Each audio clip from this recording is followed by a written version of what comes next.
Where in the world is Roadway Whiz? So where in the world is Carmen Sandiego? I see. I'm glad you're paying attention because that's exactly where I ripped that off from.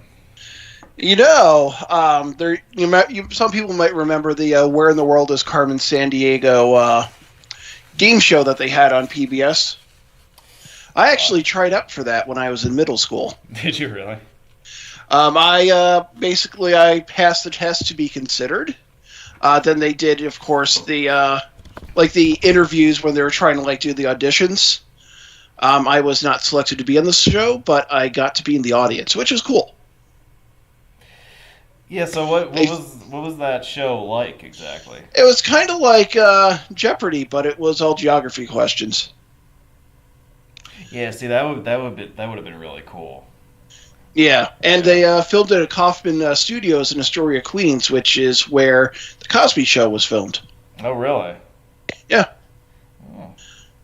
And then I think the Price is Right, when it was in New York City years ago, was filmed there as well, because my grandmother, on her days off, she would actually go and, basically try to get on The Price is Right when it was filmed. This is back during the 50s. Hmm. That goes way back. Yeah. Well, I'm not auditioning for any game shows, folks, but I am in the midst of a 3-day weekend road trip here, so I am coming to you from a very undisclosed location. You know, those of us who are members of the GribbleNation.org staff, we take a lot of pride in keeping our broadcasting locations, very secret because, we're so important and all that stuff. You do, anyways. I'm a little more open about that. Yeah. I worry about my throngs of fans showing up at my door every night. Well, you can always use spoilers without context memes. Oh, I could do that. Yeah. Yeah. That case, I'm usually in a back road, and so no one will find me there. Yeah, well, that's true. You do or know a how hiking to trail. find the back roads, yeah. Or a hiking trail. Yeah. Or somewhere there's water. Yeah. Yeah. I'm chasing it. Yeah, I'm in the suburbs of Dallas, Texas tonight. Deep in the heart of the suburbs of Dallas, Texas? Deep in the heart of the blob that is the Metroplex, yep. Yes. Such a blob. Yeah, the blob of humanity, as I like to call it. Yep. So I'm here for a 3-day weekend, and then there's more stuff on the way in the pipeline that we'll talk about as tonight's program goes along. So I'm going to take off my DFW hat and put on my Charlotte/Atlanta hat and try to guide you guys through this program tonight, where we'll be doing a 2-for-1 deal, a lap around the 2 belt highways in 2 of the larger cities in the southeast. And we have that for you this evening. And 2 cities where book depositories are not famous. Yeah, that's true. Yeah. Yep. So I got it's me, and I've got Doug, and I've got Sconson tonight. Hi. You haven't been on a show yet this season, have you? I have not. Oh, all right. Well, where the hell have you been? Welcome. Hiding. Yeah, I don't blame you. All right, so it's the 3 of us, and we might have a special guest joining us a little later. We'll have to see what happens with that. I am told that we might get a few-minute cameo appearance by somebody else at some point. So we'll see when. Does that happen to be Stan Lee? Who? No. No. Cameo was a good band, by the way. Doug, what are you updating on Gribble Nation? Why don't you tell the folks what I didn't want to be hasty, so I just uploaded a article I just finished about a half hour ago about the hasty covered bridge in New Brunswick. I see what you did. New Brunswick, yeah. So New Brunswick, I know a lot. It's not a well-known place for people in the hobby. You don't see a lot of stuff from New Brunswick, but New Brunswick, they take a lot of pride in the covered bridges they have. It is the covered bridge capital of Canada, and it's a pretty neat place to, pretty neat province to explore. Other things I did recently, I also did another blog article about a bridge in New Brunswick. Actually, this one is a cantilever bridge. It's the J.C. Van Horn Bridge that basically actually crosses into Quebec from Campbellton, and then there's a nice story about that. This was all from a trip I made last spring. And then I also recently wrote an article about Oregon Route 78, which is in the southeastern part of the Beaver State, and there's a whole lot of nothing, but it is pretty country. I do need to record some podcasts, so hopefully that'll be down the pike soon. Oh yeah, the podcast. Yeah. Yeah. So I still owe everybody a Urine Review podcast, but I was gonna do that. So do I. Well, so the thing that I was gonna do with the podcast, I was gonna record it yesterday, in the airport at LaGuardia, because I was expecting to have quite a bit of downtime. But then I was able to switch to an earlier flight, so I got into Dallas at a somewhat reasonable hour last night instead of like after midnight. Yeah. So I traded in a few hours of downtime for a good night's sleep. Actually, that's probably a good idea.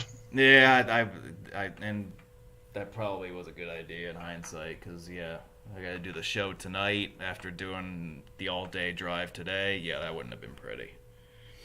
Yeah. At least there's free coffee at my hotel. Woohoo! And it's actually not that bad. I have a cup right here with me, so I got my coffee. Those hotels are pretty good for their coffee, that's for sure. What is it? Leaded, unleaded, premium? Well, they put a little something extra in this cup, so I think I'll be good for the next couple of hours. Yep. Ethanol? Something tasty. Yep. Yeah. Roadway fuel. That's right. Yeah.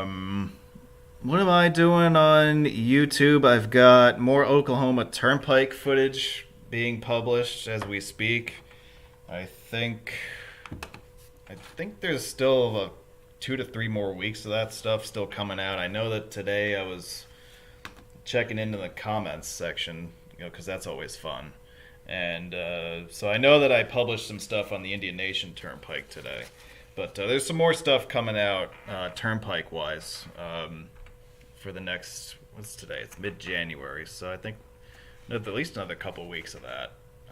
So you'll get to see all the Turnpike footage from the great state of Oklahoma, just to my north, actually. Did you know that the Indian Nation Turnpike has a route number now? Yeah, all the I think all of the non-interstate turnpikes now have some of them already had U.S. route designations, but the ones that didn't now have them, or they now have state highway designations. So yep, this one in particular is 375. Yeah, the Indian Nation, the Muskogee, and the Creek all now have state highway designations.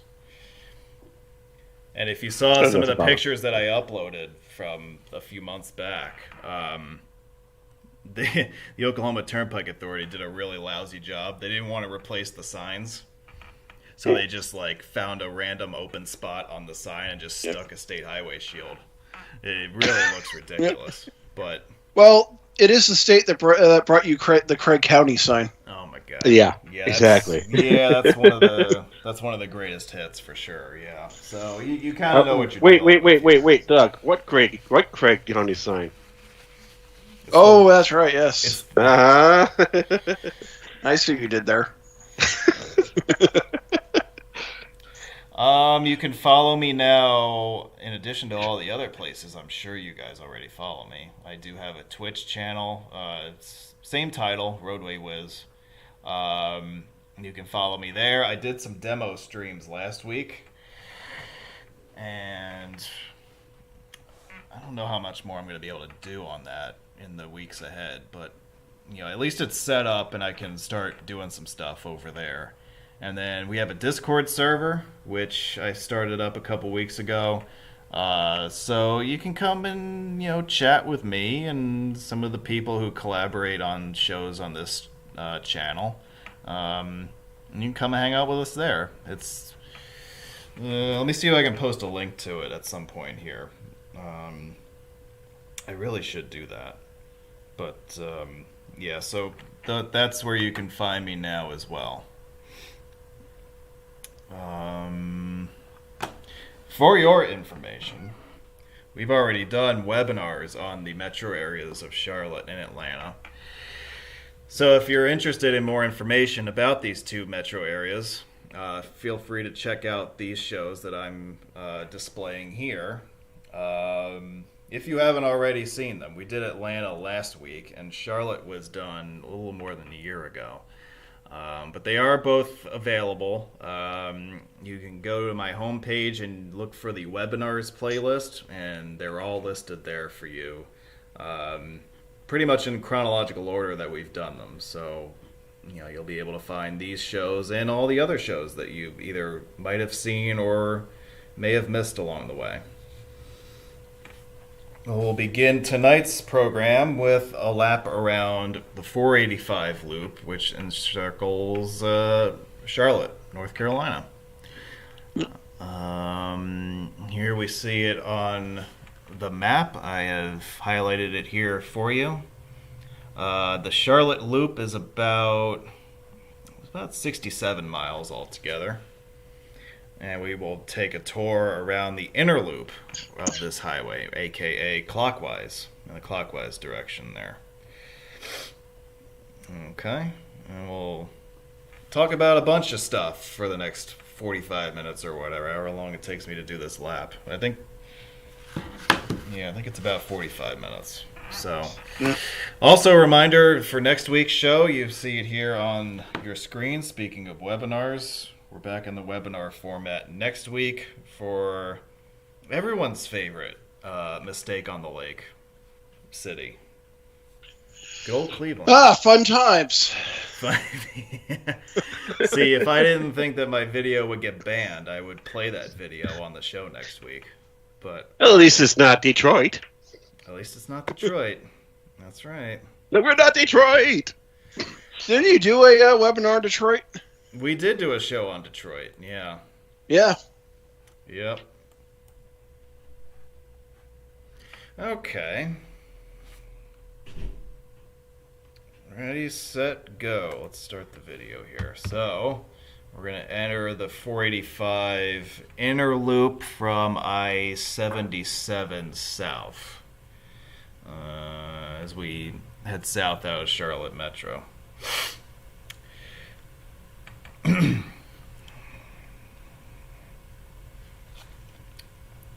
you guys have notes prepared for this at all, or not really? Some loose notes. Yeah. I also have my various windows up on my computer. So Yeah. Same. Okay. Yeah. So this is one of the things that I was curious to see how it would go with me being in a remote location like this. Is that my head is so far up my ass with Dallas stuff that I don't even remember 485. Like I know I drove it, and I obviously have the video here, but yeah, I don't really remember anything about this road. I mean, we did the webinar last year, so I obviously prepared a bunch of stuff for it back then, but I really haven't touched anything Charlotte related since then. Yep. So I know that with 485, some of the things that will be passing near the way, of course, the airport. And since we're making a loop of around Charlotte, should note that we'll be passing, actually, probably just a few miles from the Charlotte Motor Speedway. It's me! Hi! Oh, here's Stan Lee! I promised, we picked up a hitchhiker. I promised a Stan cameo Lee appearance. has arrived. That's Here she- right! Calling in live from Churchville, Maryland, from a church, middle, and high school youth lock-in. Yes! How's that going for you? really Well, fun. she's locked in. We're Yes. locked in. She's enjoying it so How much. are you that getting she- out? Yeah, she's enjoying it so much she'd rather call us. No, I actually had to slip away. I was like, oh, so we're doing an activity. I was like, I'll be right back. Okay. Well, thank you for joining us for a few minutes. While we have you, what do you want to say about? Do you have anything that you want to get out there about the program tonight, or anything in general, or what do you want to get off your chest? No, not particularly. This is kind of my bye week. I didn't do any research for this week. Yeah, well, neither did I. So Uh-oh. we just kind of realized that as a group as we went live. So Oops. well, because I said Sorry. Well, I said earlier that we did the show for Charlotte last year already, and so there's already a lot of info out there, a lot of content about 485. So I'm just gonna say to people, you know what? If you want to learn more about 485, just go check out the webinar. I really don't remember jack about this road, so maybe if Doug and Sconson can fill in some gaps, then that's great. But it's not the end of the world if they can't. Okay. Yeah, so I do have some information about the history of Ooh, I'll 485. let Doug do that, and I'm gonna head off. But it's wonderful just popping in. Okay. Yes. Well, nice to hear from you. See you, Stan. Yeah. I mean, Laura. Enjoy the rest of your weekend. I will. It's gonna be lots of fun. Woo! Oh, I'm sure it will be. All right. Yeah. Yep. So we're in the southwest section right now, which is the Seddon Rusty Good Freeway, which is the official name of the southwest section, from mile markers 0 to 10. Seddon Good, or Rusty Good, served on the Transportation Board in Mecklenburg County and helped bring I-85 as reality, and it was approved on March 7th of 1997. But you also have other sections basically going, go from like southwest to, basically back around. You have the northwest section, which is the Craig Lawing Freeway, which is the official name of the northwest section, named for Craig Lawing, who was a member of the North Carolina House of Representatives and North Carolina Senate during the 1970s and into the 1980s. That part was approved on February 2nd of 2001. And then you have the H. Allen Tate Jr. Highway, which is the official name of the northeast section, which I believe was the last section that was built. From mile markers 23 to 31. In a plot twist, this is named after the founder of Allen Tate Realtors, which you normally don't see a highway named after a guy involved in real estate unless he was a politician. That part was dedicated March 27th, 2015. Then you have, from there, the Governor James G. Martin Freeway, which is the official name of the southeast section. From mile markers 31 to 67, and it was named after Governor James G. Martin, who served North Carolina from 1985 to 1993, and was approved on December 4th, 1993. So maybe that was kind of like a retirement gift. They give a gold watch to people. Oh, we'll give you a name of a freeway. But of course, there's also an additional official name of the northeast section.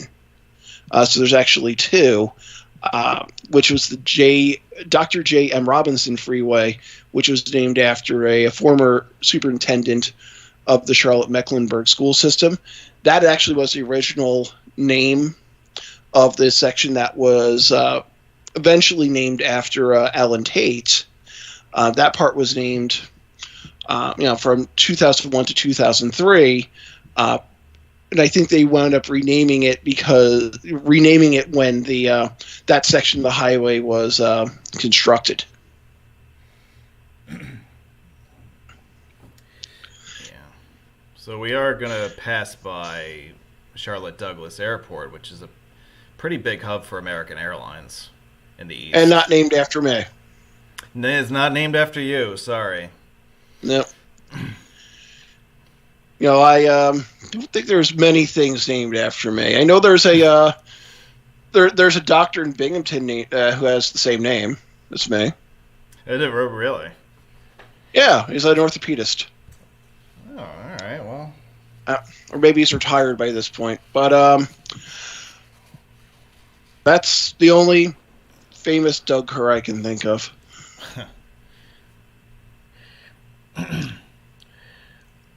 Yeah, so the 485 loop was kind of a late addition to the Charlotte freeway system.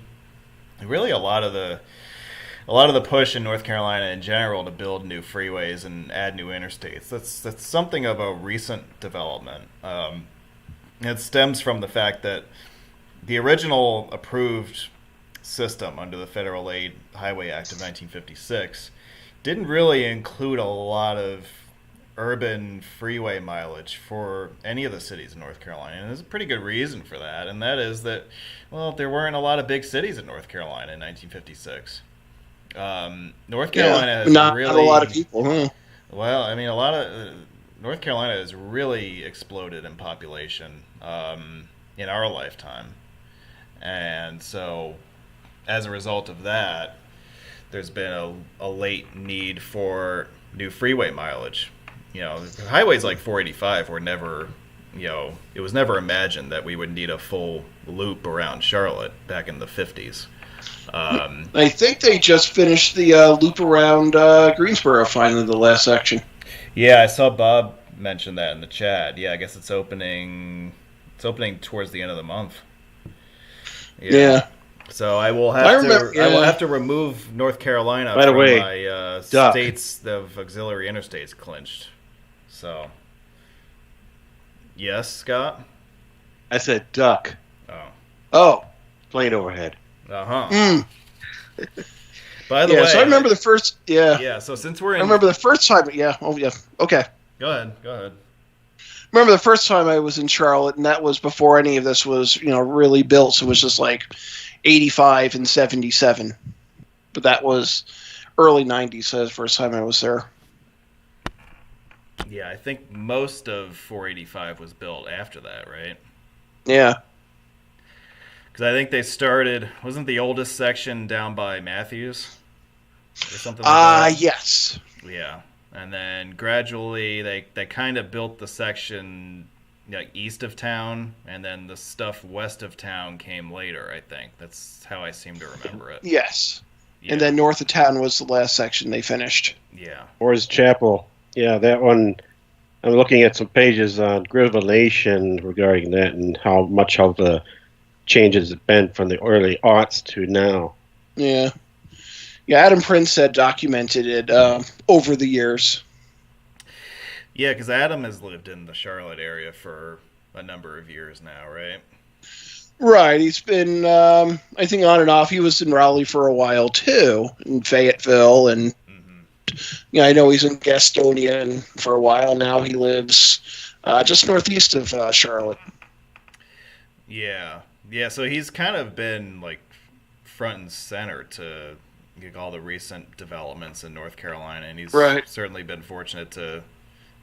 be able to witness construction of some of these highways. The 485 in particular, but I'm sure he's been around to see others also.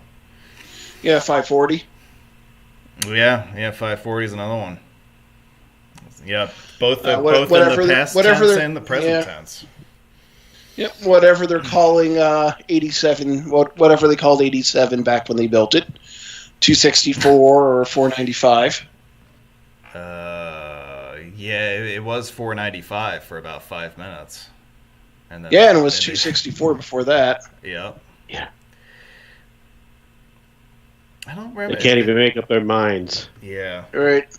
I know Bob is watching, but if he is, maybe he can tell me if they put signs up for 587 yet.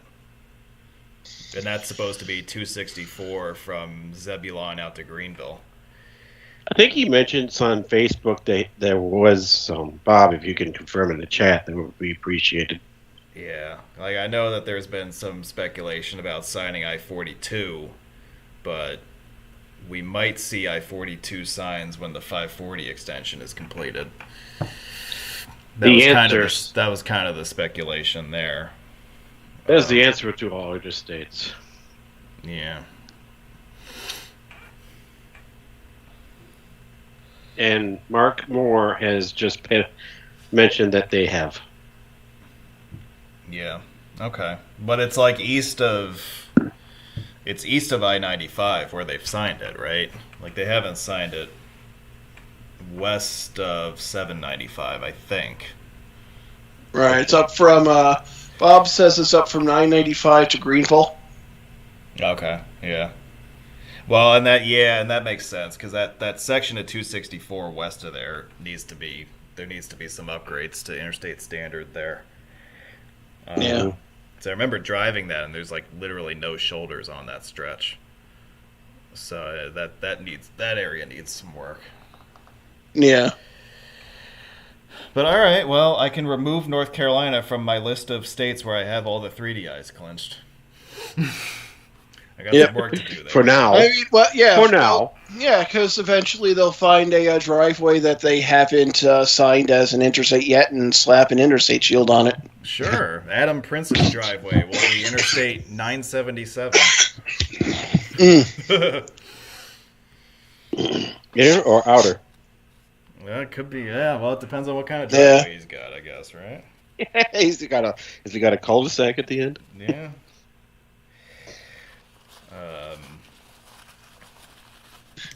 So, Doug, what else did you want to say about 485? Did you have any other info for us?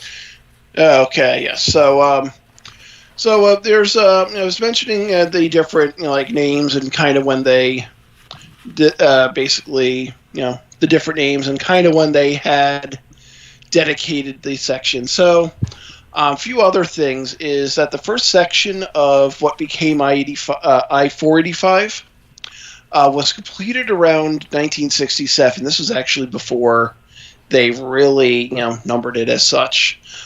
Basically connected a newly opened section of I-85 with US 29 near the Cabarrus-Mecklenburg County line. It actually became that part became part of I-485 in May of 1999, which is the first section of highway in the north end of the county. In 1975, planning began for the Charlotte Outer Belt. So when they came up with the number 485, which was previously the Outer Belt, it was actually the designation was announced in July of 1988 by Governor James Martin, which I had mentioned previously. Him and State Transportation Secretary Seddon Good. So they started that in 1988. That marked the start of the construction of the first section, which was actually about 1.3 miles between US 521, which barely goes into North Carolina, and North Carolina Highway 51 or NC 51. And that was when they announced that designation for I-485. That section opened November 1st, 1990, which was a couple months earlier than planned. But because of all the development of the area, the highway immediately became inadequate for the area's needs and required widening. So in the next section was from US 521 to I-77. And that opened in October 1994. That section included a 4-level interchange, the first and only in the great state of North Carolina, at its junction with I-77. Then in December 9th, 1994, the section from NC 51 to Ray Road opened. So you can see, little by little, basically a road was coming to form. The next section was on July 1st of 1997. Which opened between I-77 and NC-49. That's the southwestern section. And then later in 1997, the next section opened between Ray Road and NC-16. So they were opening up the road, basically a couple miles at a time initially. And then later, September 1977, they opened up a section between NC-49 and Brown Gear Road, and then from NC-16 to US 74. In May of 1999, the original segment between I-85 and US 29, which as mentioned, they widened and upgraded to interstate standards, so that officially became a part of I-485. And hold on a sec. Yeah, my throat's a little dry from all this talking. So basically, in 1999, there was another section between US 74 and Idlewild Road, which opened, and then in June of 2000, another section between Idlewild Road and Lawyers Road in Mint Hill. And then in 2003, that's when they started to just open up larger sections at a time. So in 2003, the last 12.5 miles needed to link Main I-45 to its northern stub was completed at a cost of $55.4 million. And then in 2004, they actually widened I-45 from 4 lanes to 6 lanes between I-77 and Arrowwood Road. And then they also completed a section basically that would relieve traffic along the Billy Graham Highway and provide an alternate to the Charlotte Douglas International Airport. In 2006, they opened up the section between I-85 and Mount Holly Road. And then later in 2007, they opened up the section between Mount Holly Road and NC-16, which actually runs from Charlotte to the Ohio River near Parkersburg, West Virginia. It's actually a multi-state road, which you can take from Charlotte and have a nice weekend trip that way. In 2008, they opened up between Berkshire Boulevard and NC-115, which is the old Statesville Road. And then the final segment between I-77 and I-85 near UNC Charlotte, which is home of the other 49ers. It's my understanding is that they found gold around Charlotte too. That basically they started doing the right-of-way acquisition in 2010, and then that segment opened in June of 2015. Well, that's the section that we're traversing right now. Yep. Yes. So another thing that they're planning on doing in the future with 485 is they're planning on putting express lanes through the entire to establish new toll lanes along its entire planned route. So that'll be you'll be able to use NC Quick Pass, which is compatible with Easy Pass, and that actually. That's another thing that basically they've been needing to do with 485 as well. So yeah, there's a section that I'm looking at a page from NCDOT that's under construction. Started last night, 2019, is completing next year in winter. Yep. That's between 74 and 77. It looks like. Yep. And my understanding is, I know that the I-77 toll express lanes, they're through Sintra, so I believe 45 is also going to be administered through Sintra. Which was a controversial decision when it was made, and some people would still feel that way about its operations right now. Yeah. Don't forget that it's also these toll lanes are compatible with Sun Pass, Peach Pass, and from what I see on the internet, that Texas is going to be compatible with it now. Okay, so that's a recent development because I don't think that was the case when I was down there a year ago. At least Sun Pass, I believe. NTTA, North Texas Toll Authority, had that on their page. But I think, to my opinion, I think details are still skeptic because where does that put Oklahoma and Kansas? Yeah, I mean, is it just Texas tag that's compatible? I don't know. I don't know if it's a Texas tag or Dallas's toll tag, or that's it. Well, Too much. Anyway, back to Charlotte. Well, anyway. Yeah. So the new 485 lanes are going to be operated by the same operator that is running the 77 lanes currently? Let's see here. Trying to check. I think that's what I heard. I don't have anything up on the the pages right now, so I'm not sure. Yeah, because I think with the 77 project south of town that they're talking about, there's been some discussion about having NCDOT run those lanes instead of a private operator.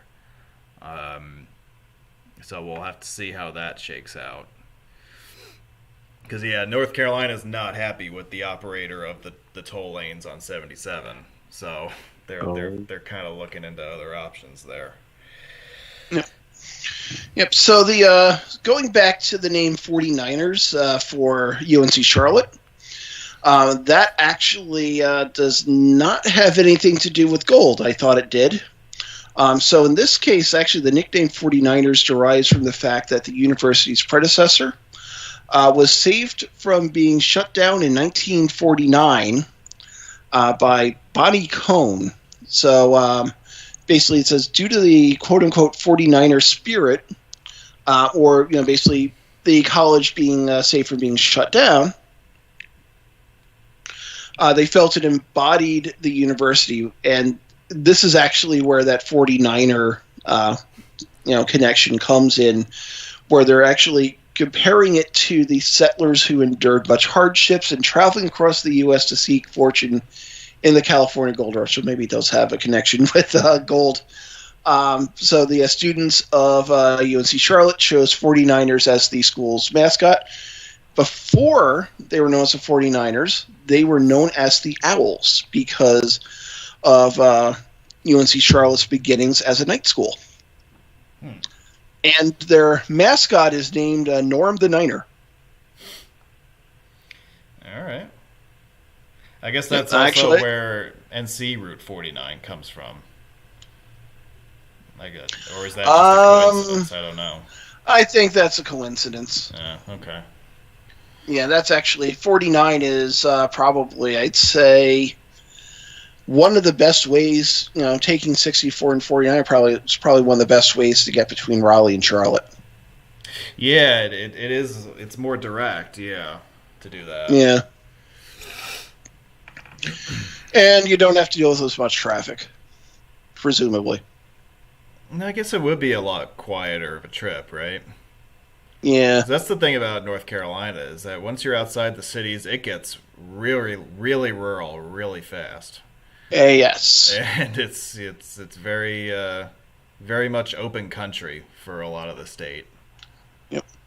Yep. So UNC Charlotte's stadium is for football is named McCall Richardson Field at Jerry Richardson Stadium. Jerry Richardson, my understanding is he used to own the Carolina Panthers. Yes, he did. I love these overly long names that people give stadiums nowadays. Yep, or like some things like the stadium, like whatever they call the Carrier Dome, JMA Wireless Dome or whatever it is. I think when it's set up for basketball, only the court itself is named like the Jim Boeheim Court. Mm-hmm. Yeah, I think that's right. Yeah. I've seen that around when the Metrodome was still up in Minneapolis. They called it Mall of America Field at the Metrodome. Yeah. I think that was a little over. Yeah. I think that's a little overboard, but obviously you had detractors that didn't like it too much. Yeah, I know that my college alma mater, they recently named the hockey arena after the old college president. But it's still it's such and such into the Burano Campus Center Arena, Deb Stanley Rink, or something like that. So yeah, they love to attach names, and especially if they can get corporate sponsors for everything, even more names for everything. I went to a hockey game where even the icing was sponsored. Really? The icing, as in the ball, the violation? If you shoot the puck at the end of the net and towards the other side of the rink, and icing is called. The Adirondack Thunder in Glens Falls, New York. They even have icing, a sponsor for icing. Oh, jeez. So that is what we have. So other things around 485. This icing is brought to you by Baskin Robbins. No, I think it was after the Queensbury Hotel or something like that. So something completely random, yeah. Yeah. Yeah, so I was mentioning earlier that 485 passes near the Charlotte Motor Speedway in the northeast section.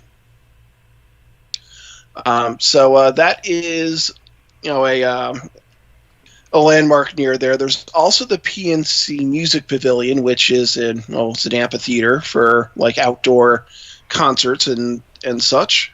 Yep.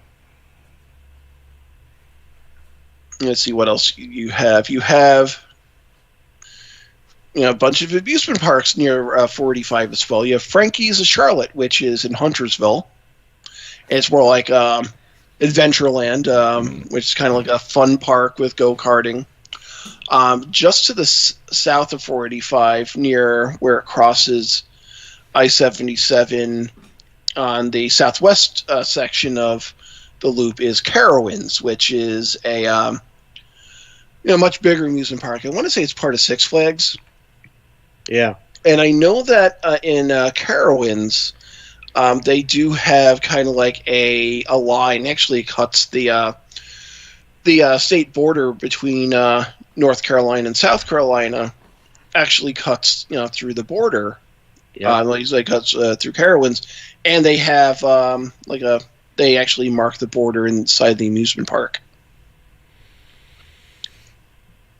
Yeah, actually, that's interesting. Yeah. Yeah, actually, I don't think it's actually part of Six Flags. I think it is part of the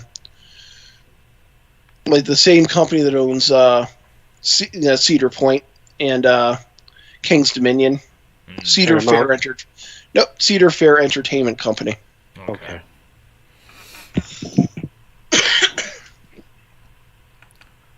Split by the state line, huh? Yeah, I forgot about Charlotte Motor Speedway.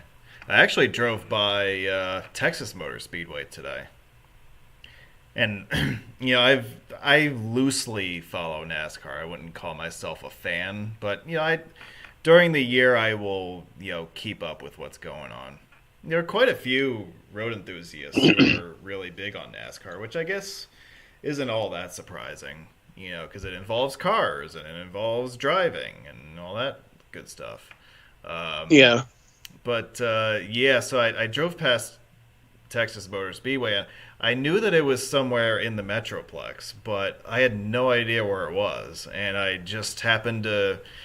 I was at the intersection of... What is it? Texas 114 and I-35W, and it's like right in front of me at that point. I'm like, oh, there it is. I was wondering where this was. But, Texas is kind of it's a very whole other country? Well, yeah. It's a very similar layout speedway-wise to Charlotte. Although they have done some work on the Texas track in the last couple of years to try to make it a little different than Charlotte. I think that's the track where they made some changes to a couple of the turns and the drivers really hated it, although I don't know if it's grown on them since.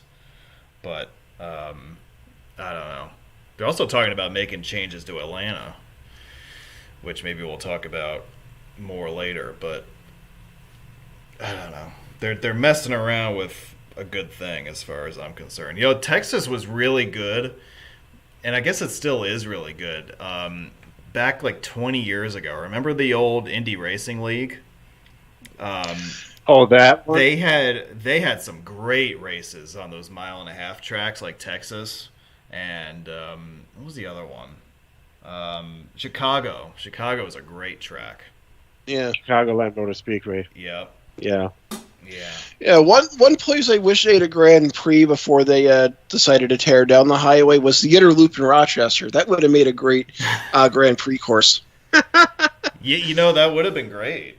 Yeah. Yeah. NASCAR is actually doing a road course in downtown Chicago this coming year. Are they really?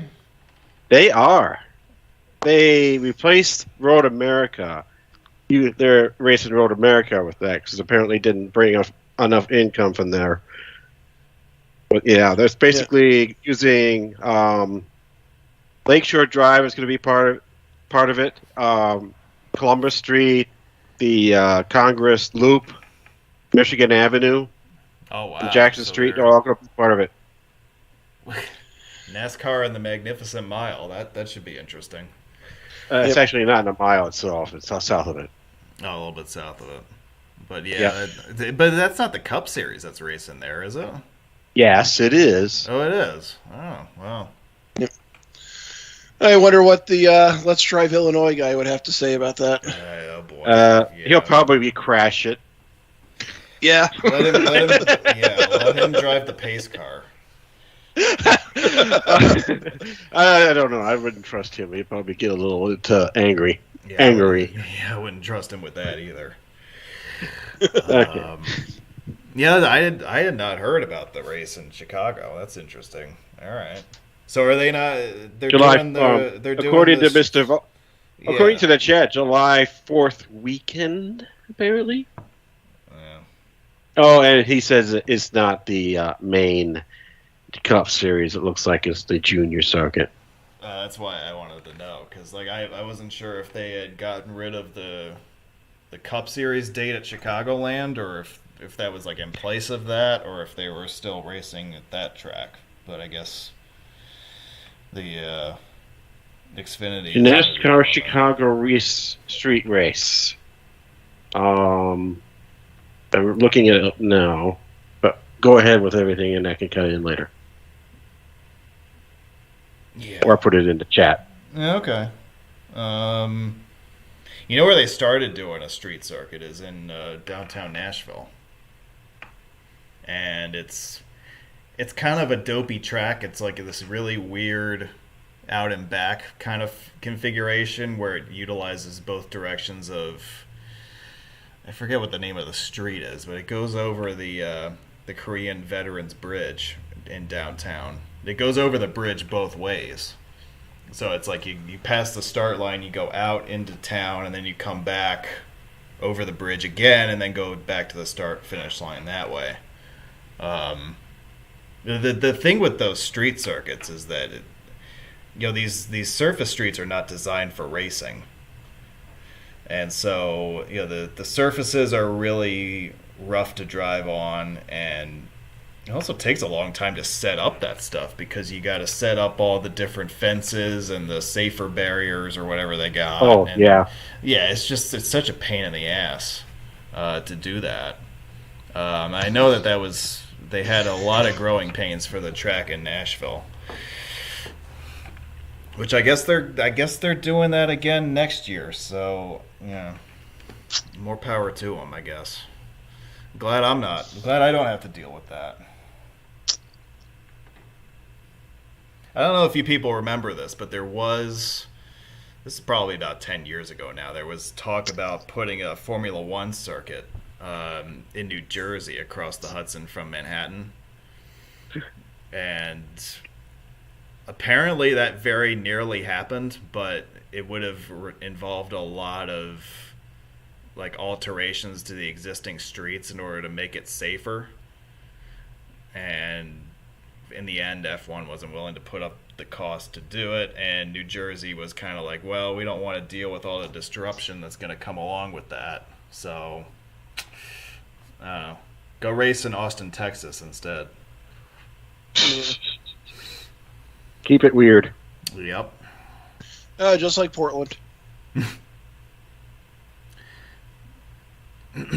They did a shoot down Lincoln Tunnel. Yeah, that would be that'd actually be a neat way to start a race. I don't know. If a crash happens in a tunnel, that's pretty dangerous.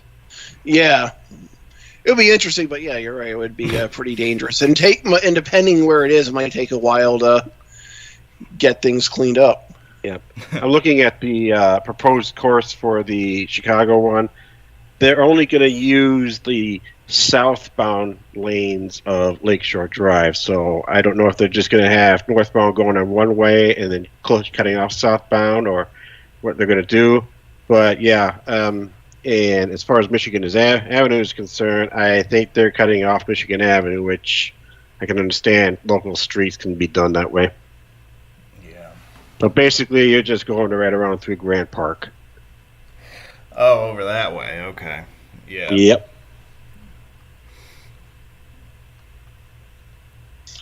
And once we get to the Atlanta perimeter, we'll be talking about someone who made a famous bunch of loops around the highway. In, well, maybe it was kind of like a race car, but maybe not really. We'll find out. Yeah. I want to leave y'all in suspense. Yeah. We do have to talk about that when we talk about Atlanta. Yes. So we just passed the US 74 interchange. Just east of there is where the 74 bypass begins and takes you out east on a toll road out around, what is that? Monroe. Monroe, yes, the Monroe bypass. So it takes you out, it gets you out to Rockingham and further east from there.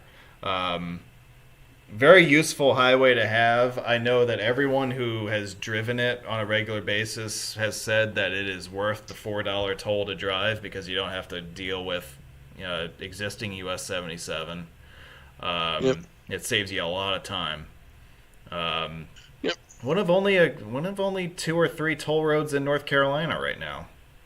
Although one of the new ones that is coming soon, you can kind of see starting to take shape in the median. This toll right express now. lane, yeah. Yes. Yep. So this is the 485 express lane that we were alluding to before. The initial phase of this will exist between the US 74 interchange and the southern I-77 junction up ahead. Right. As mentioned before, should be completed the winter of next year.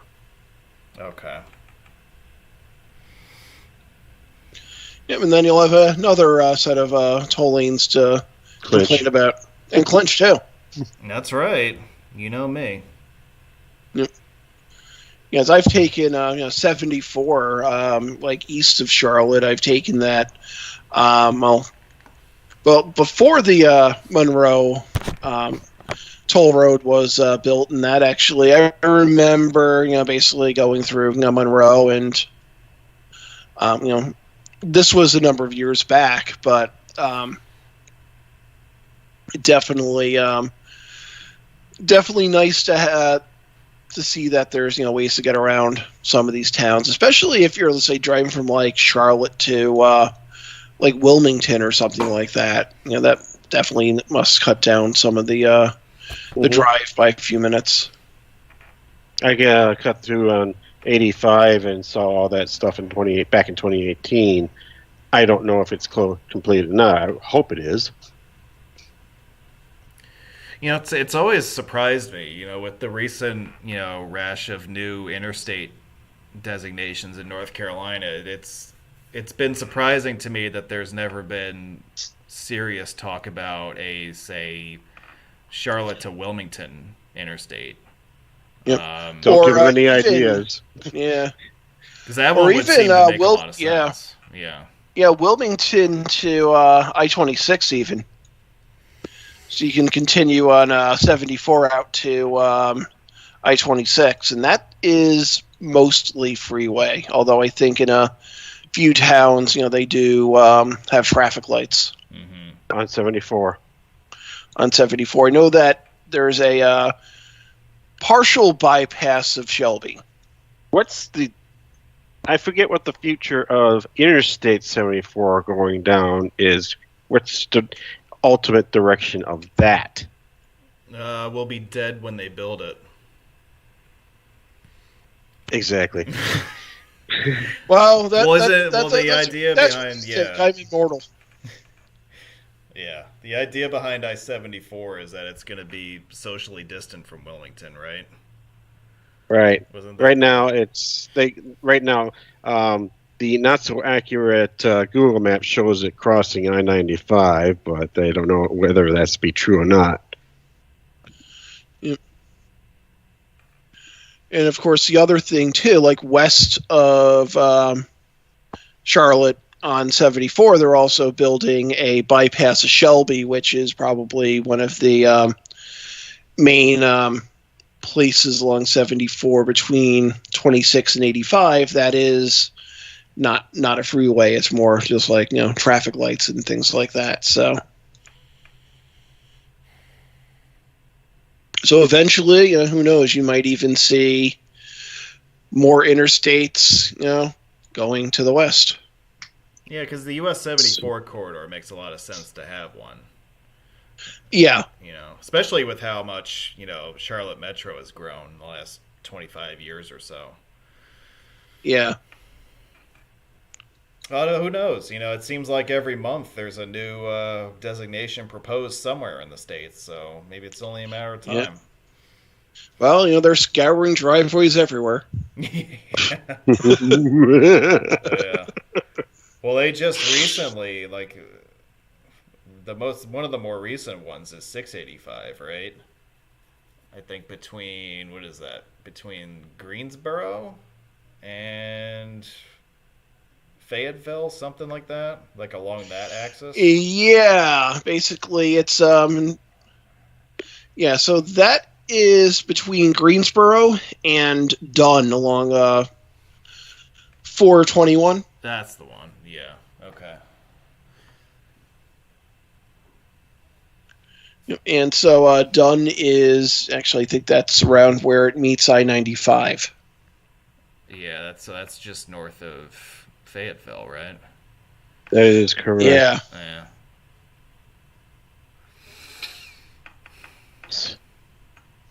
Well, I think it's basically there are no short. Well, they're eventually going to run out of 3DIs, so they'll probably have to tack on a 2-digit number somewhere. Which there's no shortage of east-west ones. No shortage of north-south ones either. Split Yeah. Yep. Well, they could bring back I-3, which I think was supposed to be built in Georgia. Yeah. Fail. Yeah. I-3. Yeah, that's... That was belongs big, on US 101. Thank you very much. Have a nice day. Well, we'll get some dope from Congress to write it into federal law, and then we'll be stuck with it. Like 99, like 41. Was 41 written into law? I didn't know that. Actually, the number wasn't. The use of making it an interstate was, but they gave the state the choice of the number on that one. Yeah, and I think they picked a poor choice. Well, they obviously picked I-41, but what were the other choices? A couple 3DIs, either something 43 or something 94.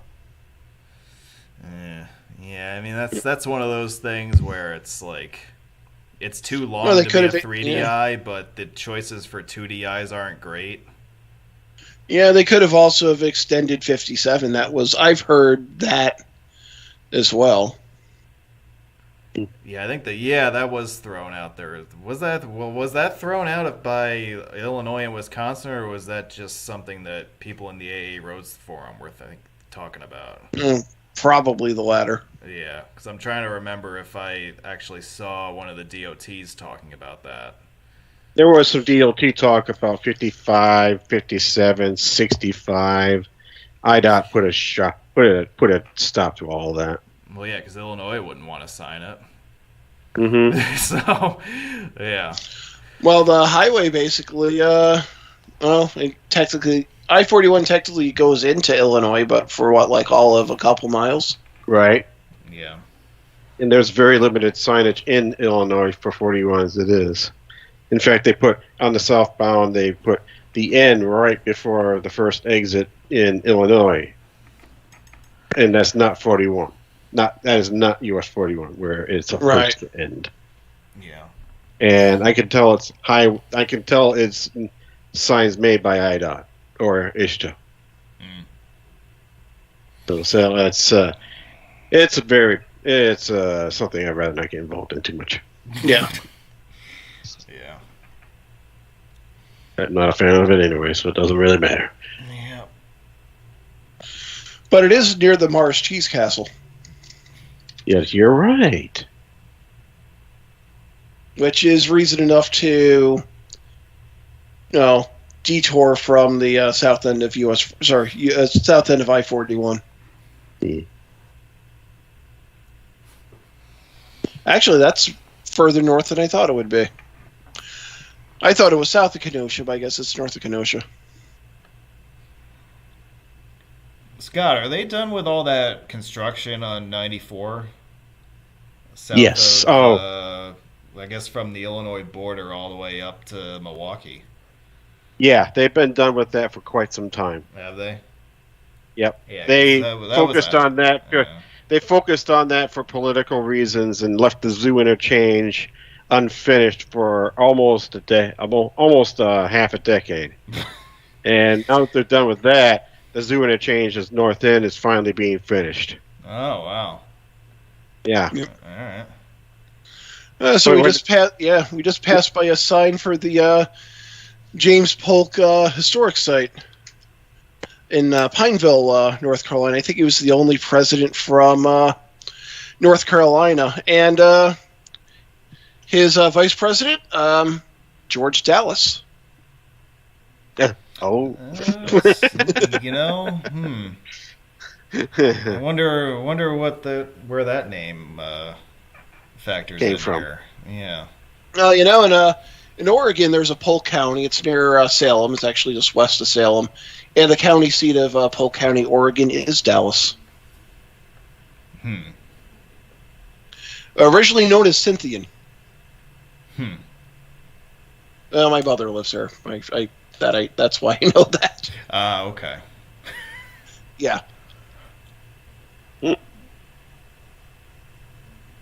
But yeah, I saw that on one of the signs. I'm like, oh, I'm like that, because he was a president. That was something worked out. So eventually, it looks like there's like a log house, a kitchen, and a barn that have been recreated and furnished on the former president's family land. This was just south of Charlotte.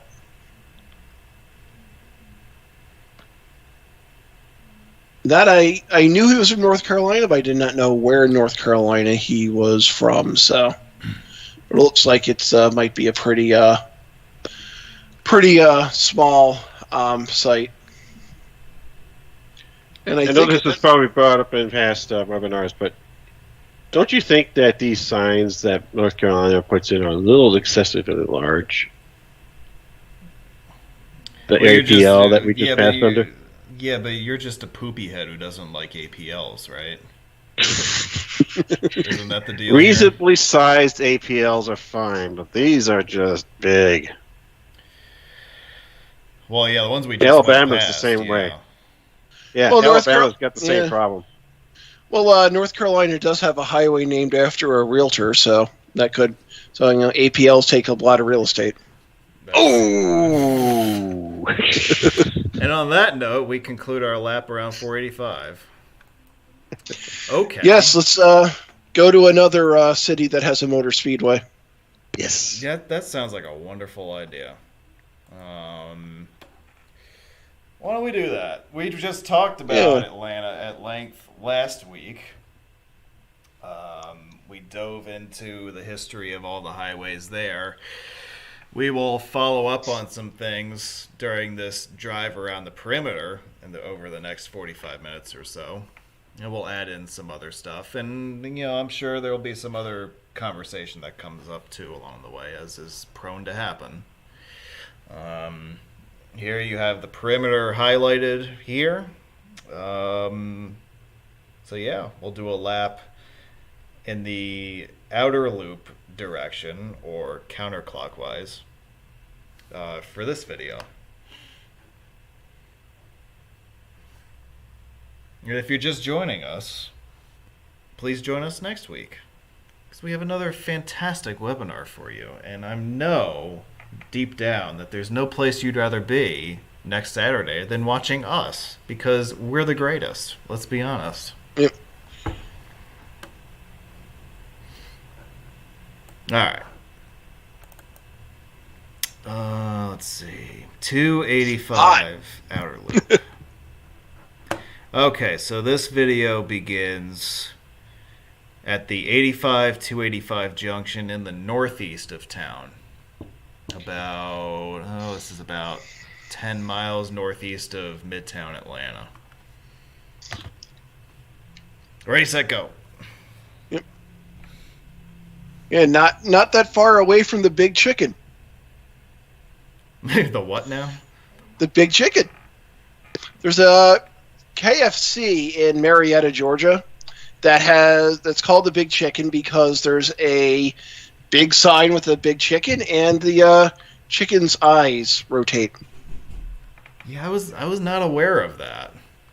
I didn't know that was a thing. So I went to the Atlanta Road Meet in 2008, and I flew in the day before, and I met up with a few people who also went, and we went to the Big Chicken. Oh, we also went to the Varsity. I think we had dinner at the Varsity, then we drove up to the Big Chicken. Was it closed on Sunday? No, this is the KFC. Now, KFC is open on Sunday. Yeah. There are certain chicken establishments that are not. Yeah, they are not. Who hosted the Atlanta meet? Steve Williams, I think. Well, I think it was actually arranged by Adam Prince. But Steve Williams, basically he did lead us on a tour, the day before, where we went to the Big Chicken and had dinner at Varsity's. And that was the same weekend when I went to my only Atlanta Thrashers game. Oh, okay. Yeah, I figured the Big Chicken had to be one of the big highlights of the whole weekend. Yes, Big Chicken.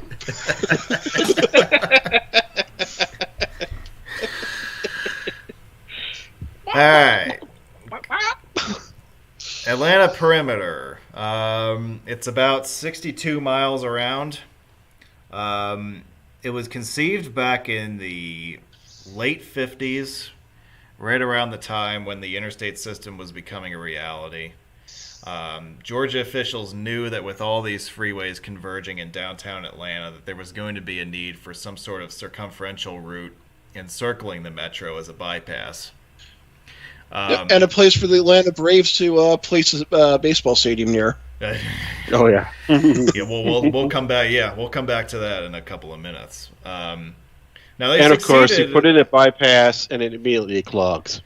Yeah, so they succeeded in building the bypass, but it really didn't last very long as a bypass. And this is for a couple of important reasons. One is, predictably, that suburban sprawl made its way out to the outer suburbs, turning this road into not only a commuter highway, but also a road that people would take to get from place to place in the suburbs.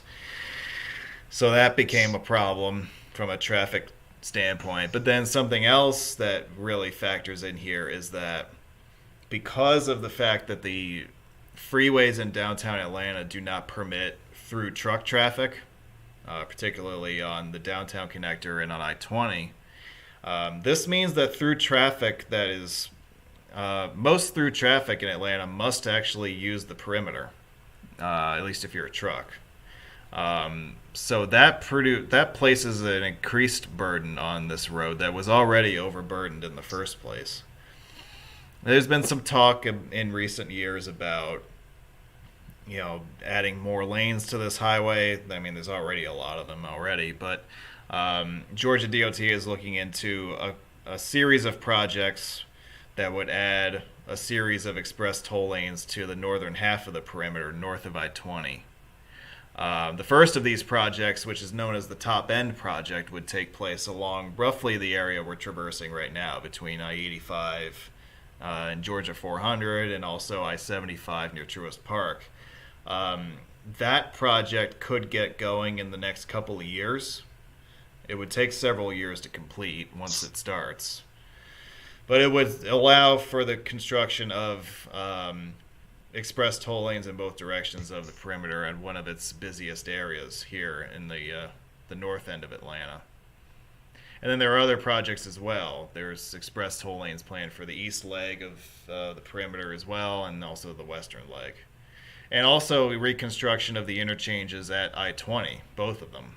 I think that the western 285-20 rebuild just got the green light recently for construction. And I think in both cases, the original interchanges are very substandard. I think the eastern I-20 285 junction is a cloverleaf with service roads. And then the western one has some funky left-hand entrances and exits to it, which are just not doable anymore. In both cases, both of those interchanges would incorporate new flyover movements, similar to what you had that we just went through with the 285 interchange a few minutes ago. So all in all, over the next 10 years or so, the perimeter is going to undergo quite a bit of upgrading, which has been long overdue in my opinion. One of the projects that's perimeter related is one that we're passing through right now. The interchange with the perimeter and Georgia 400 has been undergoing some replacement work the last few years. And in fact, it is still ongoing even a year after this video was taken. New flyover ramps are being added, as you probably saw.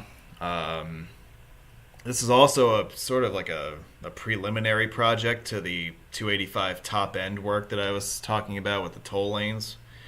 There's also a project in the works to add toll lanes to the 400 north of the perimeter.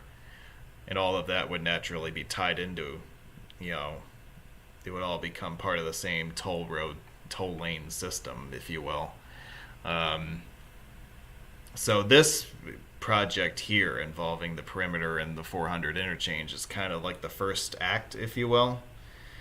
And there's going to be a lot more work in this part of the metro, improving these freeways in the next, as I said, probably the next 10 years or so. You're going to see a lot of new construction along this highway. So the irony, adding a toll lane system to a former toll road. Yeah, well, Yeah. Well, the section of 400 inside the perimeter was built as the toll road. Yeah. Uh-huh. Yeah, it was. I don't think it was ever tolled at north of the perimeter. Oh, really? No. So the construction of the toll road was one of those. I think it was a way to actually get the thing built because of there was some sort of funding issue. And so they gave it to some, state agency to run and collect tolls on until the bonds were paid off. Mm. I think the tolls were removed from 400 several years ago now. Yeah. But it was for a period of time there. It was the only toll facility in Metro Atlanta. I recall we talked about that in last week's webinar. Yeah.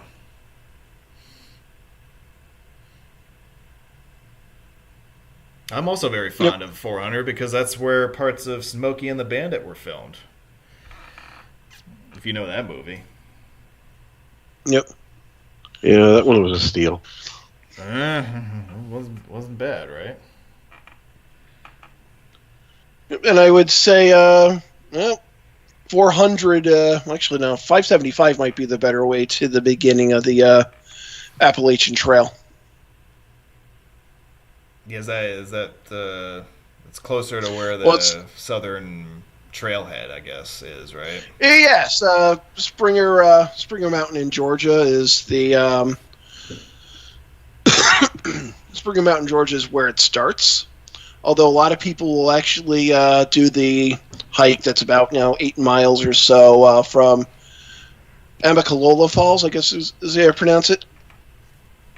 But it really starts at Springer Mountain in Georgia, and it's somewhere between, basically 575 and 419 is where it comes in north of. Actually, I'd have to say most of 400 north of the perimeter is signed with US 19. Yeah, I think that's right. Yeah, it is. Up to Cumming. Mm-hmm. He's coming. Yep. And then basically the beginning of the Appalachian, or the southern beginning of the Appalachian Trail starts, basically between those cities. I would say, between those between 575 and 19, actually probably near Jasper and Dahlonega and what have you. I've hiked parts of the Appalachian Trail, very small parts of it. I don't anticipate ever becoming a through hiker. That actually just takes a lot of time. Like most people will do it in like really fast people can do it in under 4 months. But most people, if they do hike it from one end to the other, a lot of people who do start in Georgia, they'll start in like end of February, beginning of March, and it might take them 6 months to hike it. Quick, get out of the roller coaster lane. Yes. Yeah, so here's I-75, and this is where the toller coaster begins, as it heads north from here up into the far northern suburbs. This is also where Truist Park is located. It's over on the right as we pass through this area. This is also where the Weather Channel headquarters is. Yes, so now you know where to run yell away at Jim from. Cantore. Yeah. Where to run away from. Yeah. Yes. You know what? When Atlanta has bad weather is when Jim Cantore is at headquarters. Yeah. People on social media always say that if you see Jim Cantore, run, because that means that the weather's about to take a sharp decline, if you will. Yeah. So Jim Cantore is from northern New England. I think he's from New Hampshire originally, or maybe Vermont, and in West Lebanon, New Hampshire, his family actually owns a pizzeria. And we had a meet that was actually hosted by TomTom, the GPS company. They have their offices in Lebanon, New Hampshire. And they actually catered lunch from Cantore's Pizzeria, Jim Cantore's relatives. Oh, really? No. Yeah. How long ago was this? 2012 or 2013. I think it was 2012. Okay. That was interesting. It was they actually I hosted a meet in Portsmouth, New Hampshire, and someone from TomTom came down. He actually went to the meet, and he actually invited me to basically into the office and wanted to see if there was a bunch of people from the hobby who wanted to go too. So they showed us what they did, and then they actually set up a little tour of the area too. A little different than what we normally have for meets. So it was a nice change of pace. Well, those are the best meets, I think. The ones that have something really unique about them, like whether it's There was a meet that Brian Farr was involved, and he did a presentation on something. I think that was in Ohio. Yes, in Mentor, Ohio, actually at the home of James Garfield. Okay. Yes, your friend James Garfield, right? Yeah. Funny thing with James Garfield is he taught. He taught actually not that far from where I live, over in Postenkill, New York. He also taught in Pownell, Vermont. James Garfield's family, his parents, came from Worcester, New York, which is actually just over the hill from my cabin. Oh, okay. Yeah. Yeah. Cool. Let's talk about something about the perimeter, which I was kind of alluding to earlier, and I know that Dan was mentioning, that we had just passed Truist Park.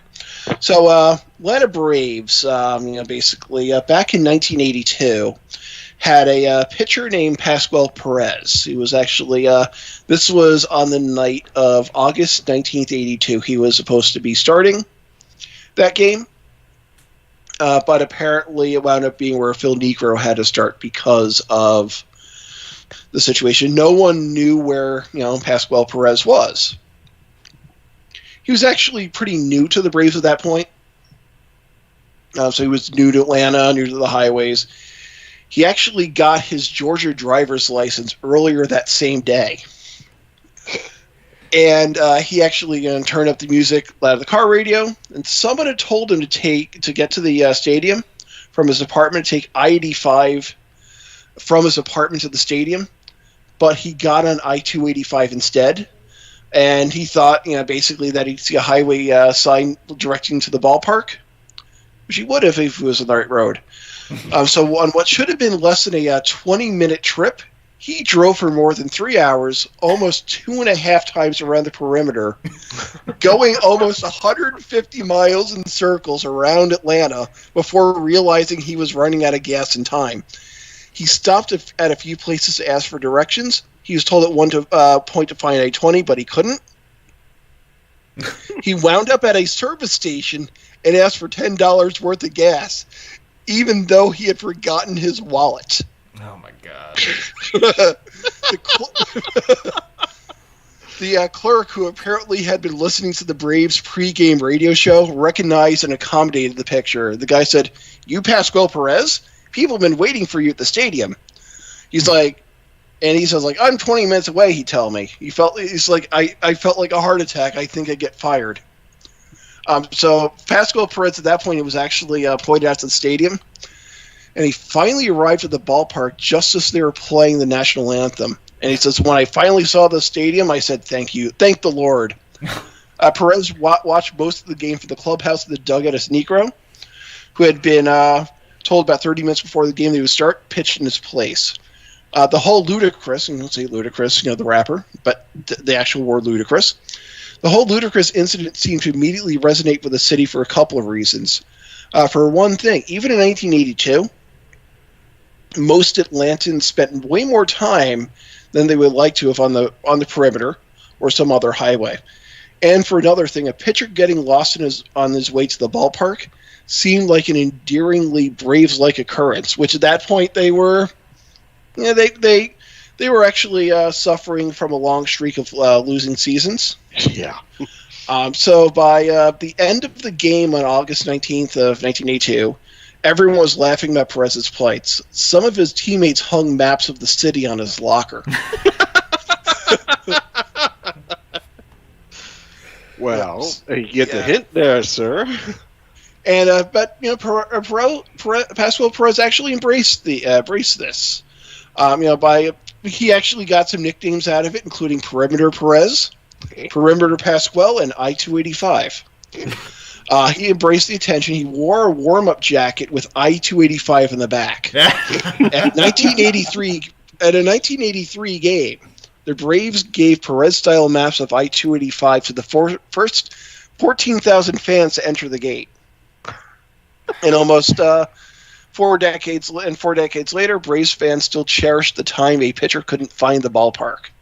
So that's, and so he actually, as mentioned earlier, he was relatively new to the Braves at that point. Less than 2 minutes before, that, fateful, bunch of laps around 285, he was traded from the Pittsburgh Pirates. And he was, initially sent to the AAA team in Richmond, Virginia at the time. And the Braves had their AAA team in Richmond for decades. But he had pitched well enough. He was actually promoted to the big leagues in late July of 1982, and he pitched in a couple of home games before the Braves went an 11-day trip to the West Coast. So he actually, at that point, he was still learning his way around to the ballpark and learning his way around Atlanta. So he, he could be forgiven for that. Unfortunately, he met an untimely end. He did play for a number of years after that. He did play for the Expos. He last pitched for the Yankees in 1991. But he died at age 55 on November 1st, 2012, during an apparent robbery attempt at his Dominican Republic home. So, unfortunately, he met a untimely demise. No, but Pasquale, Perimeter Pasquale or whatever, he will live in infamy for Atlantans. Yep. Yeah, so that is, that's an interesting part of a highway lore that we don't normally get to talk about. Just like, I want to say, like, not necessarily everyday people, but, basically just like a person who, basically, like most people, just has to drive and, basically gets lost. And, that's actually probably people do get lost all the time. So yeah, that is just different lore that we don't normally get to talk about with highways. It's just people doing their thing and basically having a weird story to tell about it. Yeah, you hear about people getting lost. You don't often hear about professional athletes getting lost. Well, especially didn't have now, big GPS back then. Yeah.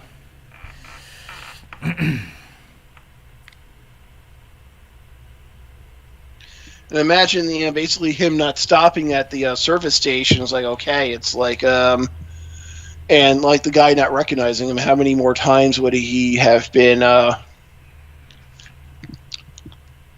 driving around until he actually, he actually could have, ran out of gas on the highway, but he realized that he was running out of gas, and he forgot his wallet. Of all things, yes. Of all things, like I was like, I need $10 of gas, but I don't have my wallet. I'll tell you what, that's quite an introduction to driving, though, because you said that he had just gotten his license too, right? Yeah, his Georgia driver's license earlier that day. Yeah. Uh-huh. Oh. Here's your indoctrination, son. Go drive on the perimeter for a few hours. Uh-huh. Find I-85 to the stadium. Oh man. Well, he eventually fought. There are signs I-85. Yeah. From 285. Well, which direction did he go? Wrong way. He certainly got to know Atlanta. He got the tour that He day. got to know the perimeter of Atlanta. Yeah.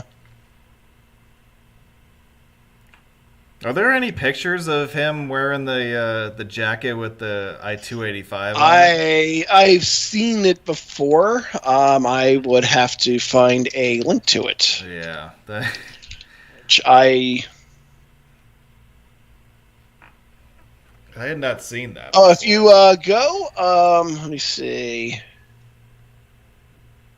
I'm just pulling this up. So there's a picture of him holding a map with I-285. Yes.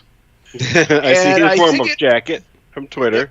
And I think he was, I think that was Actually, it looks Crystal. like it's in the it's in a Hall of Fame of some sort, but it's actually Twinkie Town, I think. I don't know. Right.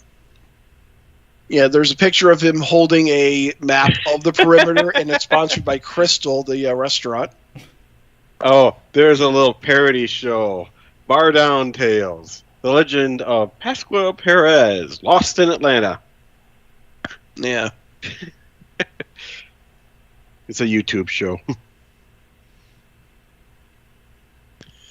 Yep. So that was actually that's probably the actually it's. Oh, and even if you go on the Wikipedia page, it has a full paragraph of I-285. It has a full paragraph of in popular culture about what we just spoke about. Citation needed. Yeah. Well, the article that I read off from was actually from the Atlanta Journal-Constitution. Mm-hmm. And it was written by a longtime reporter from that newspaper. He actually was the guy who wrote was Tim Tucker, and he at one point was the beat writer for the Atlanta Braves for the Atlanta Journal-Constitution. Yeah, so this guy, who wrote this article about that, he actually, he wrote the article, right as the pandemic started, so it was kind of like a remembrance of, that event. And of course, this is during a time when no sports were going on, so why not remember a historical thing that basically might lighten people's moods. Especially at that time. Yeah. And that year in 2020, the Final Four was supposed to be in Atlanta. It was supposed to be, and then they canceled it. Yes. Uh-huh. Yeah, at the Mercedes-Benz Stadium. Yep. The one that I think looks like I think it's designed to look like a bird's nest, the roof. It looks like a orifice. Yes, that's what it was. That's the clean word. Yeah. It's funny how football fans all across America, like when the pictures or like the simulation of the roof opening came out, like everyone immediately came to that conclusion. And then immediately after that, there was talk about, did the designers really not think that there was anything wrong with that? Like, how did they all miss that? It's not about the design. It's about the dirty minds. Well, I mean, it sounds neat, but then when you see it, it's like, all right. Like, tell me they did this on purpose or something. Like, are they really, I don't know. Don't know. Well. No, it's one of those things where they probably were, the people who were designing it were thinking something a little different than, more dirty-minded people think about. Yes. Yeah, because everybody nowadays that's all we got is dirty minds and all that stuff, Yes. We're all a bunch of immature children, so that's all we think about. Yep. Yep, and I see now we're, approaching the airport. Approaching the LaToya Jackson International Spaceport and Hot Wings Express. So if you go to the airport in Atlanta, the Hartsfield-Jackson Atlanta International Airport, if you try to check in online, there's a bunch of check-ins that are related to LaToya Jackson.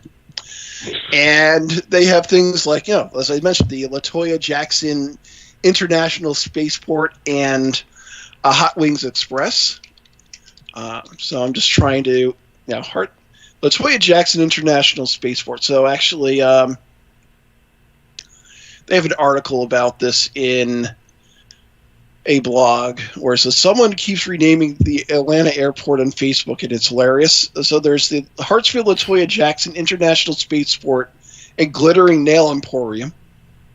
The LaToya Jackson Intergalactic Spaceport and Chicken Tender Museum. Oh, jeez. The LaToya Jackson International Galactic Cinnabon and Hot Wings.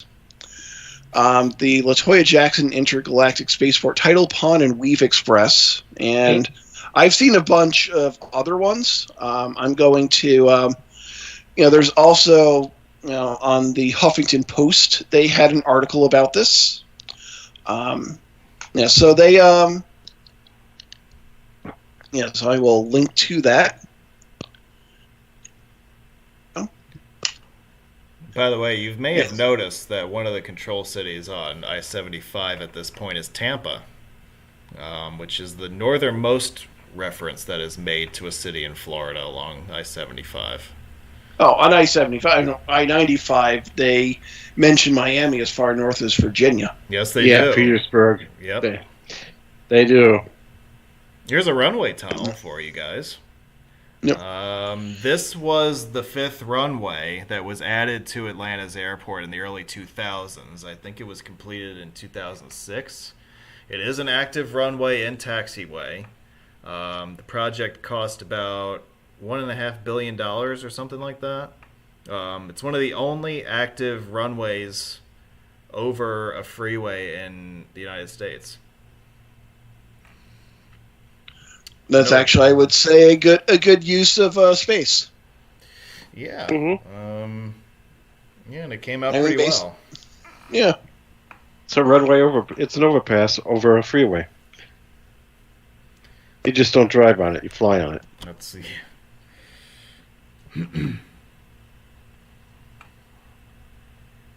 Oh, that's a reasonably sized.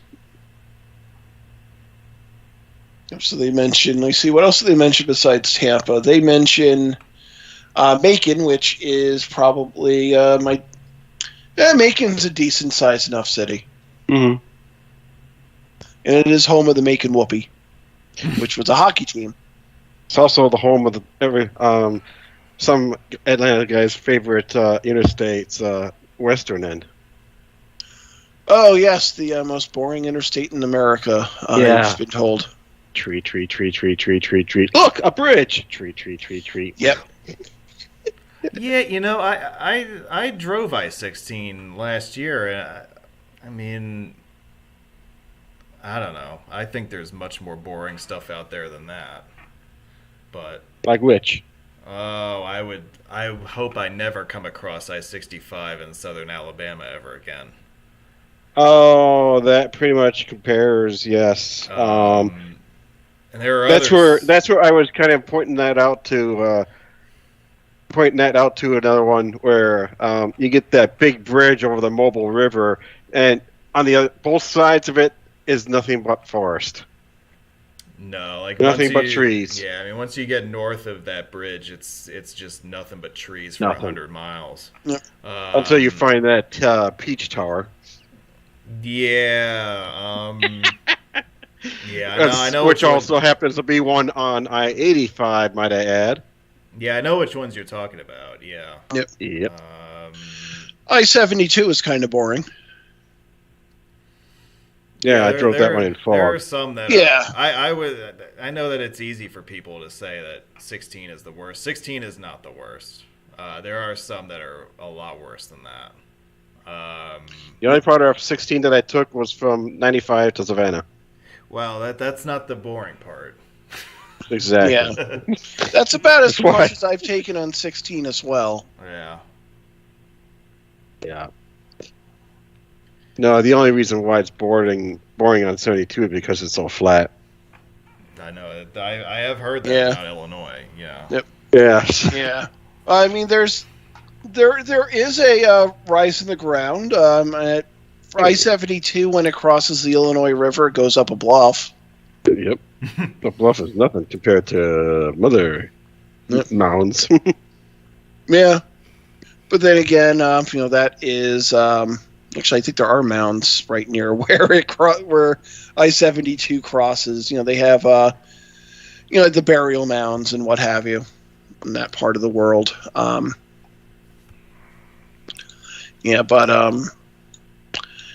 That's I think like a boring interstate or a boring highway is, basically there's a lot of it's more subjective and it's a lot more opinion based. Like some people might find a highway boring because they drive that highway daily or often enough. Like a lot of people find the thruway boring. I tend to find I-39 boring. Yeah. And really, I-39, US 51, or whatever you want to call it, is I-39 follows something almost all the way except for 5 miles in Wisconsin. Yeah. Whether it's I-90, or pretty much follows US 51 for about 90% of its route. Look, I have most of 39 in Illinois. In Wisconsin, most of 39 that I've been on was not signed as US 39 actually, I think that, I'm sorry, I think it was still just part of Late I-90 90s. at the time. Yeah, so when I... late 90s, they did not sign it right away as 39 because of disputes between IDOT and WSDOT. Yep. And WSDOT kind of forced IDOT's hand, or should I say ISHTA's hand, into doing it, the toll authority. And ultimately they forced IDOT to do it at the same time. But they had it signed all the way to 90, but then cut it. Yeah. It's like, here's 43. You can use this. No, we're going to make our own. 39. All right. We'll take that then. Yeah. Yep. So that is, but yeah, I haven't, like when I went cross country in 1995 and we took 90 across, and, that point I think it was just signed, like 90 and 94. So, Oh, Yep. I'm reading it further. It looks like the signs weren't placed on 39 signs weren't placed in Wisconsin until 1996. So that would make sense. That checks out.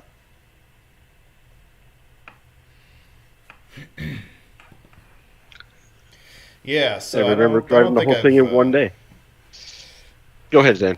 Yeah, so I don't think I've actually followed up on this since I alluded to it at the opening, but my upcoming travel schedule just got a whole lot busier.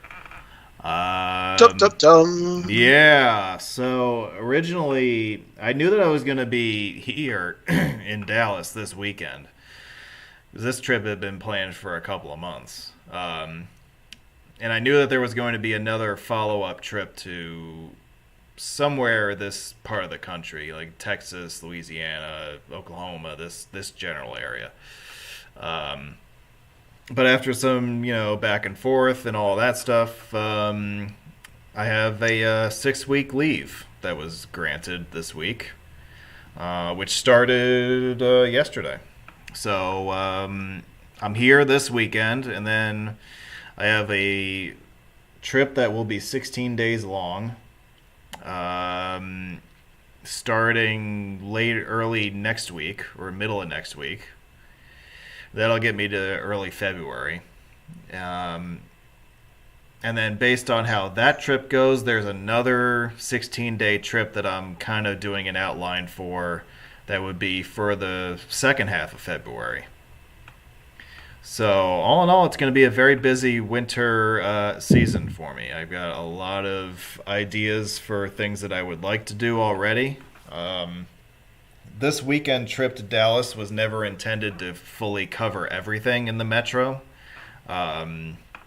So I kind of am going to take the footage from this weekend and see what still has to be done and factor that in to the plan for the upcoming trip later in January and early February, because I'll probably end up back here at some point during that trip.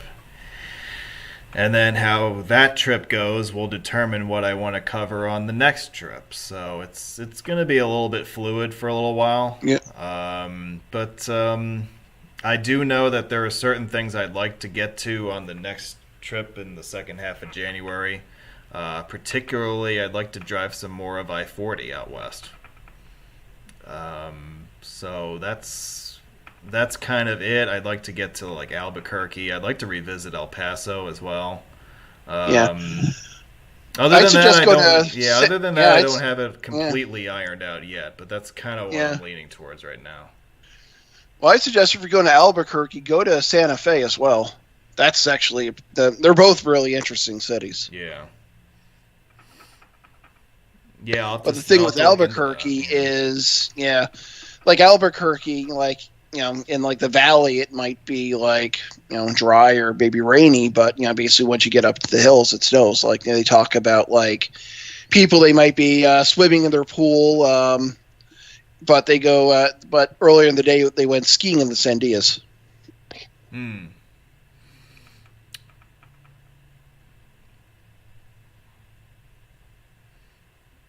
Yeah, so I kind of had this 6-week leave kind of dropped in my lap this week, and I didn't go into this winter expecting to have it, but I'm kind of in between. I'm in between projects right now at work. So we'd finished the job I was on. We reached the end of construction around Christmas, and we wrapped up some closeout stuff the first half of January. And my next job doesn't really start until March. So that kind of gives me a window of time here where, I got nothing else going on. So, might as well take advantage of your travels while you're willing and able, and you have the time for it and the energy. Yeah, I mean, I've never had this kind of an opportunity before, and I might not get another one like this. So gotta take advantage. It goes by quickly, though. Yeah, I have a feeling it's going to. Yeah.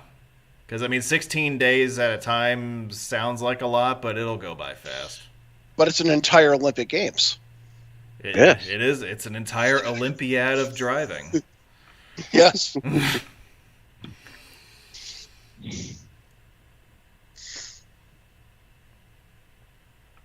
So I am going to be trying to do, what do you call it? I am going to be doing these shows from the road the next few weeks. So that'll be interesting. Yeah. Like, I knew that the show tonight was going to be on the road for a while, but who knows? I have no idea where I'll be broadcasting from next Saturday or the Saturday after that. So, and maybe we could take bets. Yeah, we'll start a pool. Well, we'll be like, where is Dan going to end up next Saturday? Where's Dan? Yep. Does anyone know how parlays work here? Yeah, I'm not a betting man, so neither am I. So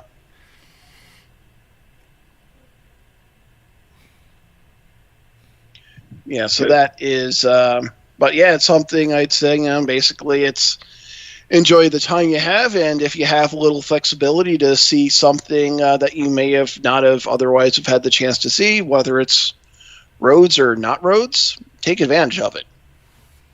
Definitely. Yeah, absolutely.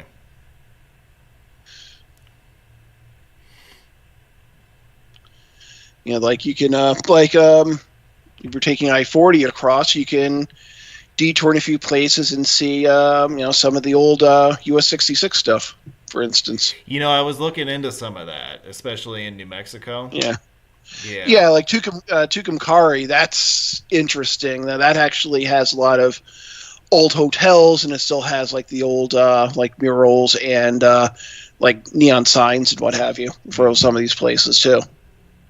Yeah, that was one place I was looking at. There were a few others too, because when they built I-40 across New Mexico, it basically replaced US 66, right? Yeah. So, but like all the old, like the I-40 business loops across New Mexico, all basically follow the old US 66. Yeah, like through Albuquerque and what have you. Yeah. Yeah. So I'm probably gonna, assuming I go out that way, I'm gonna probably hit a few of those while I'm out there.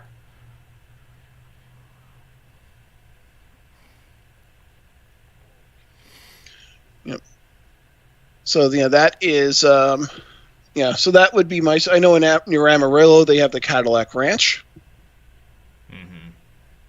and that is it's really just a bunch of Cadillacs that are planted in the ground, but people stop for it and it looks cool. So. And then you can drive through the pretzel. That's the downtown Amarillo. And have a giant steak. Yeah. Yeah, I'm sure they have plenty of those. Oh, yeah.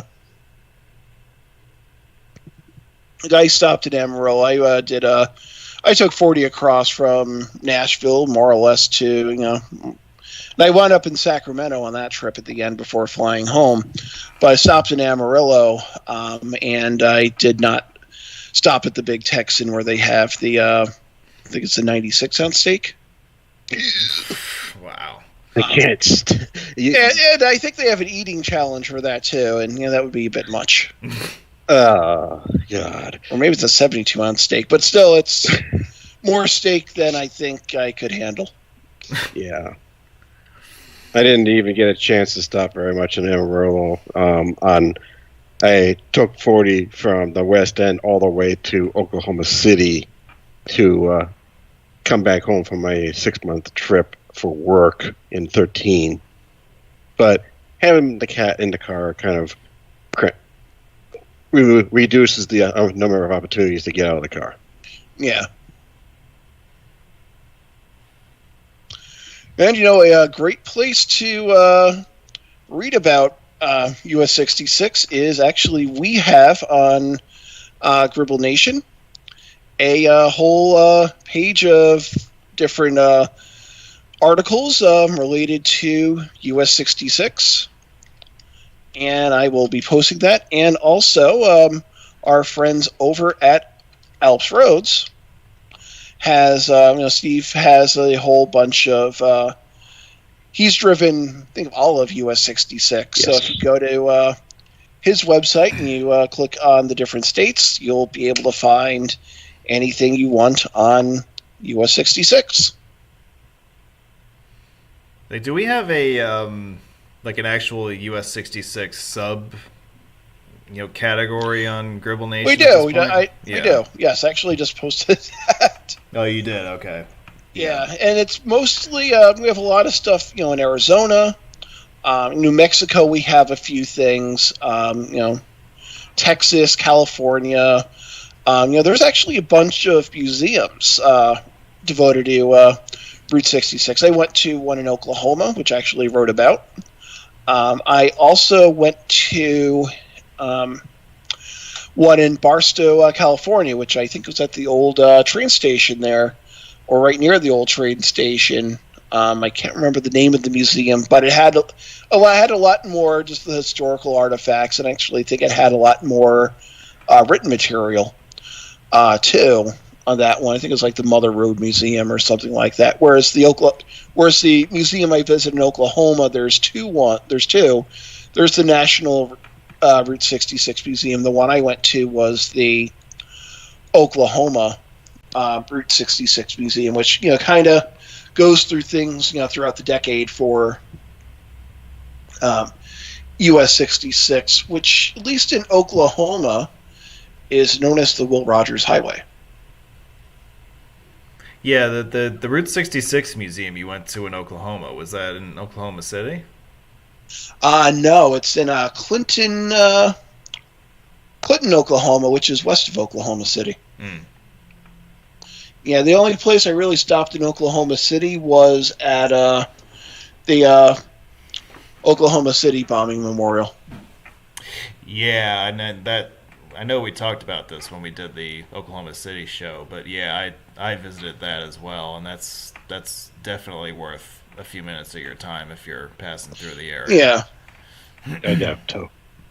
Yeah, man, it's the National Route 66 Museum, which is in Elk City, Oklahoma. That was the other one, which I need to update the link for that, apparently, because I just clicked on it and I get a 404. Uh-oh. Oh. Federal highway in Maryland. Federal highway not found. Some highway in Maryland. Or Rochester, New York. Oh, yeah. You're right. Not found. That one's actually not found. Yeah. Which was actually part of former US 104. But anyways, we are approaching the end of this one. Yep, approaching Spaghetti Junction again. See, it's just like that. You can do a lap around the perimeter if it's a Sunday and there's not a lot of traffic. Yep, yeah. Or if you're Pasquale Perez. Yeah. I wonder what time he made on the perimeter. What was his lap time? Well, he drove for about 150 miles, and at that point, I think he drove about 3 hours from what I was reading. But I think that was also with any stops that he had made because he was realizing he was lost and was trying to get basically, the right directions to the stadium. See, if only the Braves played at Truist Park in the 80s, and then he would have found it no problem. Yes, it would have been more of a launching pad. Yeah, that's true too. Yeah. Well, this. So one other thing I wanted to mention while we're on the subject of Truist Park before we sign off here, as we come to the end of our lap here, one of the things that came up last week was the history of the MARTA system in Atlanta. And you may recall that when we were talking about how the system came to be, it was approved on a county-by-county basis. The funding for the MARTA system was approved by referendums in each of the counties in the Atlanta metro. So Fulton, DeKalb, and a couple others approved the system. One of the counties that has, to this day, refused to accept entry into MARTA is Cobb County, which is also where the Truist Park is located, on that corridor along I-75. Since doing the Atlanta webinar, I can report to you that it appears that the Cobb County, some important group in Cobb County, the Board of Directors or whatever it's called, have approved in a unanimous vote to put on the ballot in 2024 a measure that would basically be a revival of the mid-1960s era referendum that would enable funding for the MARTA system in Cobb County. Right. Which is actually quite a significant development because of all the counties in Metro Atlanta. Cobb was one of the most conservative counties back in the 60s. They wanted no part of a system that, in their mind, would allow, the city folk to easily reach their, well-developed suburban communities. So I do think it's a pretty significant development that Cobb County is even going to have this on the ballot at all. Where it goes from here is anybody's guess. The 1% sales tax increase in Cobb County would ensure funding for things like increased bus service in the county. It may open the door to some long hypothetical light rail projects. There was an original proposal for a heavy rail subway line that would have taken you from downtown all the way up to Marietta. I don't know that would necessarily be revived as a result of this referendum, but it is something that I guess would receive some more consideration if the heavy rail seems to be a thing of the past nowadays. I think a lot of them want to go to light rail for the former, or even just what they call bus rapid transit, which really isn't. Yeah, so but it may also depend on what infrastructure they have basically in place. But I know that with Atlanta, basically up in Marietta, obviously you have Truist Park. Marietta's a big enough city. You also have Kennesaw State University, which is up that way too, which I actually think it is the second largest university in the state of Georgia. Yeah. Whereabouts is Georgia Tech? It is. It is in Atlanta. That I know. That's right. It is right downtown. north downtown. Yeah. Okay. Mm-hmm. You have a great view of the downtown connector from the dorms. Yeah, my older brother went to Georgia Tech for a year. He might remember the views.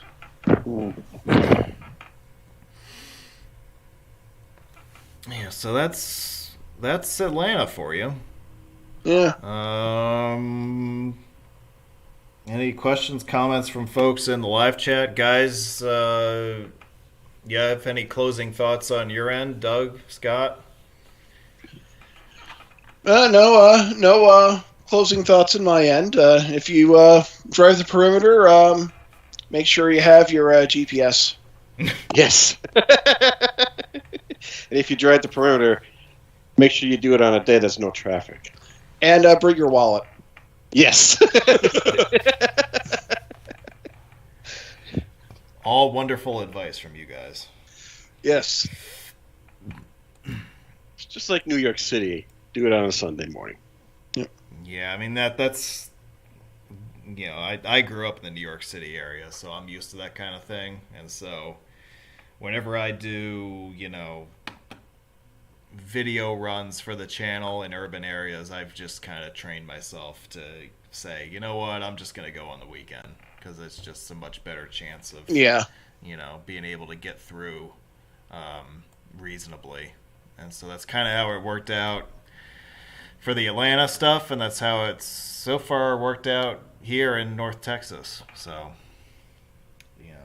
we'll see how the rest of the weekend goes down here, and hope you all have a good rest of your holiday weekends, wherever you guys might be in the world. I just thank you all very much for watching.